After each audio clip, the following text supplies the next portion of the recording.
Thomas Soto. Le Made in France, Anis Mbida, bonjour. Bonjour Thomas, bonjour Julie, bonjour à tous. Ce matin, un concept original pour inciter les enfants à lire et à écrire. Ça s'appelle leur envoyer du courrier. Exactement, et c'est une super idée, vous allez voir, qu'on doit à un papa informaticien de Schiltigheim, c'est dans la frontière allemande. Alors Barin, c'est 67, non? Exactement, Oui. Thomas. Incollable. J'avais un doute, sérieusement. Alors Thomas, on va dire que vous avez 8 ans avec votre superbe pull. Vous vous souvenez certainement des livres dont vous êtes le héros. Oui.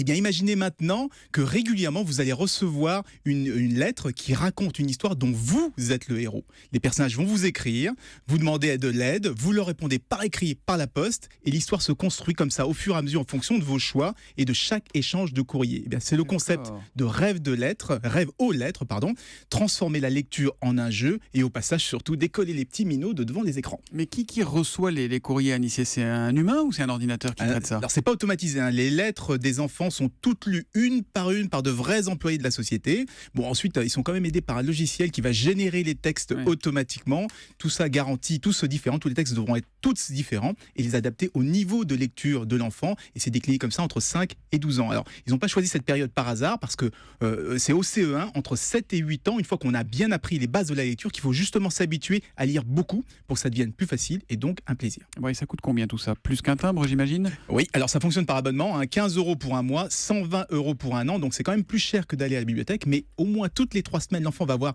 la chance comme ça de pouvoir guetter le facteur. Moi, quand j'étais petit, j'adorais recevoir des lettres, et c'est une preuve qu'on n'a pas besoin d'application ni de tablette pour être interactif. Et c'est un geek qui nous le dit. Hein. Exactement. En France, on peut très bien innover avec du papier, un stylo et un timbre. Et ça s'appelle donc Rêve aux lettres. En plus, c'est joli, Rêve aux lettres. Une innovation made in Alsace, made in 67 avec Anis Mbida. Merci Anis, à lundi. À lundi.